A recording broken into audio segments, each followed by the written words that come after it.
Hola chicos, bienvenidos a mi canal. Hoy les encuentro para un nuevo video para aprender español.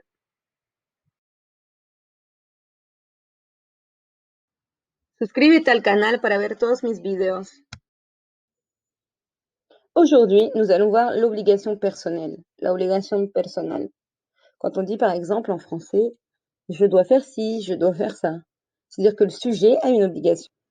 En espagnol, 4 formes sont possibles pour exprimer l'obligation personnelle. La première, tener que, suivi de l'infinitif. La deuxième, haber de, suivi de l'infinitif également. La troisième, le verbe deber, toujours suivi de l'infinitif. Et enfin, l'expression hace falta que plus le subjonctif. Voyons d'abord la première forme, tener que plus infinitif. Pour construire cette structure, il faut d'abord conjuguer le verbe tener et ensuite garder le verbe à l'infinitif. Premier exemple, tengo que limpiar mi casa. Le verbe tener n'est pas obligatoirement conjugué au présent. On peut bien évidemment parler d'une obligation dans le passé. Dans ce cas, on conjuguera le verbe à l'imparfait par exemple. Tenía que ir al supermercado. Je devais aller au supermarché. Pour la deuxième forme, haber de plus infinitif, c'est exactement pareil. On va conjuguer l'auxiliaire haber et on va garder le verbe à l'infinitif. Exemple, hemos de ir a casa antes de las 10. Nous devons aller à la maison avant 10 heures. Nous avons bien conjugué l'auxiliaire haber et ir est à l'infinitif.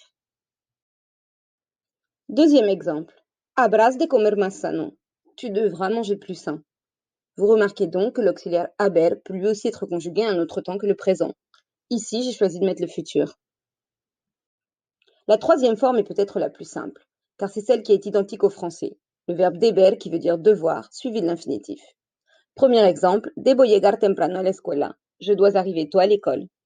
On peut bien évidemment le conjuguer à un autre temps. Debía ir al médico a las 3 de la tarde. Je devais aller chez le médecin à 3 heures.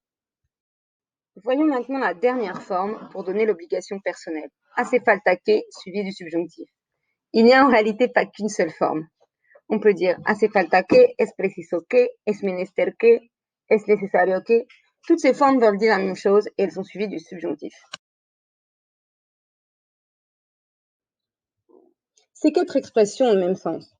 Il faut juste penser à mettre le subjonctif derrière. Voyons donc des exemples.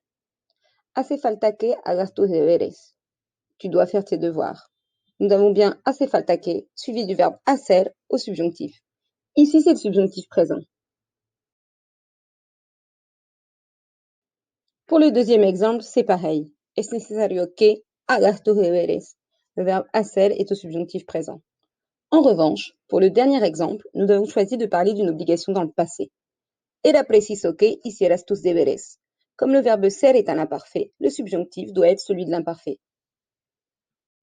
Ahora te toca, à toi de jouer. Observe bien ces phrases et regarde si tu y trouves des erreurs. Bravo si tu as vu que la première phrase était correcte. Debes leer este texto. Tu dois lire ce texte. Le verbe deber est conjugué et il est suivi d'un verbe à l'infinitif, en l'occurrence le verbe leer. Excelente. Si tu as vu que la deuxième phrase était incorrecte. Et de comienzo a limpiar la casa, le verbe comenzar n'est pas à l'infinitif. Il fallait donc dire et de comenzar a limpiar mi casa. Je dois commencer à ranger ma maison. Ou plutôt à nettoyer ma maison.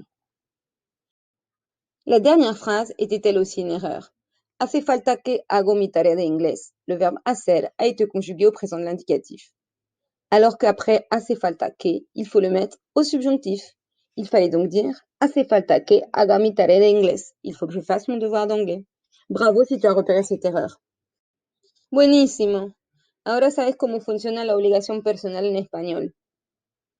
Suscríbete al canal para ver próximos videos. Adiós.